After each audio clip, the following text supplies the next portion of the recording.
আওয়ামী লীগ সরকারের সাবেক অর্থমন্ত্রী শাহ এএমএস কিবরিয়ার ছেলে বিশিষ্ট অর্থনীতিবিদ রেজা কিবরিয়ার যোগদান উপলক্ষে গুলশানে বিএনপি চেয়ারপারসনের কার্যালয়ে এই অনুষ্ঠানের আয়োজন। আমি বিএনপি ফর্মালি জয়েন করলাম সদস্য হিসেবে।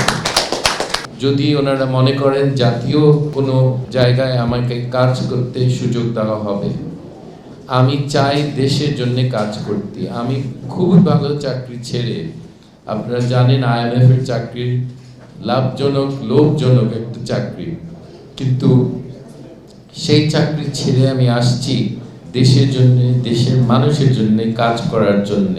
যোগদান অনুষ্ঠানে বিএনপির মহাসচিব মির্জা ফখরুল ইসলাম আলমগীর বলেন, দেশের মানুষ এখন বিএনপির দিকে তাকিয়ে আছে। আমরা ডক্টর রেজা কিবরিয়াকে স্বাগত জানাচ্ছি এবং আশা করছি যে ডক্টর রেজা কিবরিয়ার যোগদান শুধু তার এলাকা না, নির্বাচনী এলাকা নয়, সারা বাংলাদেশেই একটা প্রভাব বিস্তার করবে এবং তিনি তার মেধা দক্ষতা দিয়ে এই যে কর্মসূচি আমরা গ্রহণ করেছি, 31 দফা কর্মসূচি, সেই কর্মসূচির ভিত্তিতে বাংলাদেশ নির্মাণ করার ক্ষেত্রে তিনি তার ভূমিকা রাখতে পারবেন। এখন বিএনপিতে যোগ দেওয়ারটা প্রায় হিড়িক পড়ে গেছে, ধুম উঠে গেছে। কারণ হচ্ছে যে বিএনপি এখন একমাত্র দল যারা জনগণ মনে করছে যে সামনে সরকার গঠন করতে পারলে তারা দেশে সত্যিকার অর্থেই একটা গণতান্ত্রিক একটা পরিবেশ তৈরি করতে পারবে এবং অর্থনীতি সমৃদ্ধ হবে।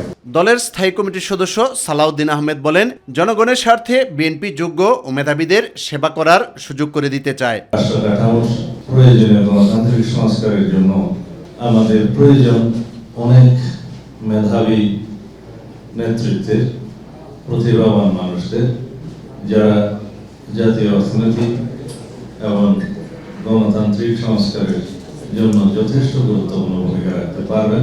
এই প্রেক্ষিতে জনাব রেজা কিবরিয়া বাংলাদেশ জাতীয়তাবাদী দলের পতাকা তলে যোগদান করার, জাতীয়তাবাদী দলে যোগদান করার ইচ্ছা প্রকাশ করলে আমরা সেটাকে আন্তরিকভাবে স্বাগত জানিয়েছি।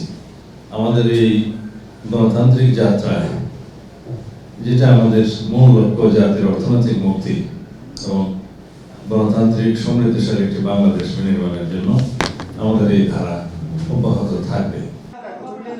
ইউসুফ আলী, মাই টিভি, ঢাকা।